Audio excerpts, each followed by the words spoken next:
Hi friends, സിനിമയ്ക്ക് പോകാൻ താല്പര്യമില്ലാത്ത ആരാ ഉള്ളത്? അപ്പോൾ നമുക്കൊന്ന് ഫ്രീ ആയിട്ടൊന്ന് സിനിമയ്ക്ക് പോയാലോ?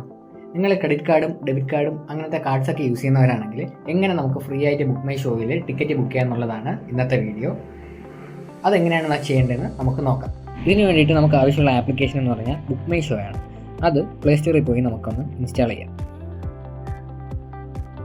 സ്റ്റോറിൽ പോവുക, ബുക്ക് മൈ ഷോ എന്ന് പറഞ്ഞ് സെർച്ച് ചെയ്യാം. ഈ ആപ്ലിക്കേഷനാണ് വേണ്ടത്. ഇത് ഞാനിവിടെ ഇൻസ്റ്റാൾ ചെയ്തിട്ടുണ്ട്. അതുകൊണ്ട് നമുക്ക് ഓപ്പൺ ചെയ്യാം. അത് ഓപ്പൺ ചെയ്തിട്ട് നമ്മൾ നോർമലി എങ്ങനെയാണോ ടിക്കറ്റ് ബുക്ക് ചെയ്യുന്നത് അതുപോലെ ഇഷ്ടമുള്ളൊരു സിനിമ സെലക്ട് ചെയ്യുക. ഞാനിവിടെ ഈ മൂവി സെലക്ട് ചെയ്യുക. എന്നിട്ട് ബുക്ക് ടിക്കറ്റ്സ് എന്ന് പറയുന്ന ഓപ്ഷനല്ലേ അത് കൊടുക്കുക.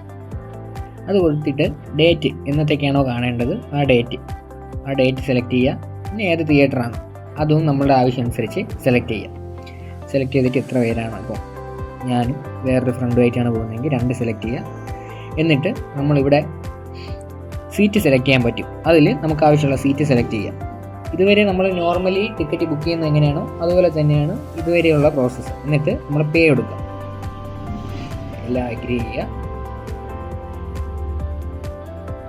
എന്നിട്ട് നമ്മുടെ കോൺടാക്ട് ഡീറ്റെയിൽസ് ഒന്ന് അപ്ഡേറ്റ് ചെയ്യുക.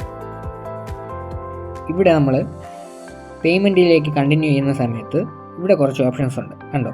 ഇവിടെ നമ്മൾ സെലക്ട് ചെയ്യേണ്ടതെന്ന് വെച്ച് കഴിഞ്ഞാൽ റിഡീം പോയിൻറ്റ്സ് എന്ന് പറഞ്ഞൊരു ഓപ്ഷൻ കണ്ടോ, അത് സെലക്ട് ചെയ്യാം. അത് സെലക്ട് ചെയ്യുമ്പോൾ നമുക്ക് ഇവിടെ കുറച്ച് ഡെബിറ്റ് കാർഡും ക്രെഡിറ്റ് കാർഡും ഒക്കെ ലിസ്റ്റ് ചെയ്തിട്ടുണ്ടാകും. ഇവിടെ ലിസ്റ്റ് ചെയ്തിട്ടുള്ള കാർഡ് യൂസ് ചെയ്യുന്നവർക്ക് നമുക്ക് ഫ്രീ ആയിട്ട് സിനിമ കാണാൻ എലിജിബിൾ ആണ്. അപ്പോൾ നമ്മളിവിടെ നോക്കുക, ഞാനിപ്പോൾ യൂസ് ചെയ്യുന്ന SBI ഡെബിറ്റ് കാർഡാണെന്ന് വയ്ക്കാം. അത് സെലക്ട് ചെയ്യാം. അത് സെലക്ട് ചെയ്തിട്ട് ഇവിടെ നമ്മുടെ കാർഡിൻ്റെ ലാസ്റ്റ് 4 ഡിജിറ്റ് ചോദിക്കും. അത് എൻ്റർ ചെയ്ത് കൊടുക്കുക. അടുത്ത് ഇവിടെ കൊടുക്കേണ്ട മൊബൈൽ നമ്പർ എന്ന് വെച്ച് കഴിഞ്ഞാൽ ബാങ്കുമായിട്ട് ലിങ്ക് ചെയ്തിട്ടുള്ള ഏത് നമ്പറാണോ ആ നമ്പർ ഇവിടെ ടൈപ്പ് ചെയ്ത് കൊടുക്കുക.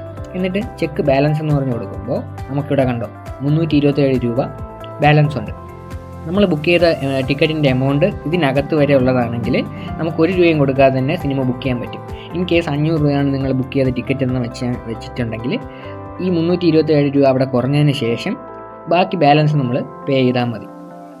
അപ്പോൾ അങ്ങനെ എല്ലാവർക്കും വീഡിയോ ഇഷ്ടമായില്ലേ? അപ്പോൾ ഇതുപോലെ എല്ലാവർക്കും ഡെയിലി ലൈഫിൽ യൂസ് ചെയ്യാൻ പറ്റുന്ന കുഞ്ഞു കുഞ്ഞു ടിപ്സ് ആൻഡ് ട്രിക്സുമായിട്ട് ഇനിയും ഒരുപാട് വീഡിയോസ് നമ്മുടെ ചാനലിൽ വരാനുണ്ട്. അപ്പോൾ എല്ലാവരും എൻ്റെ വീഡിയോ ലൈക്ക് ചെയ്യുക, ഷെയർ ചെയ്യുക, പിന്നെ ഇഷ്ടമായെങ്കിൽ ചാനലൊന്ന് സബ്സ്ക്രൈബും കൂടെ ചെയ്തേക്കുക. Okay, thank you guys.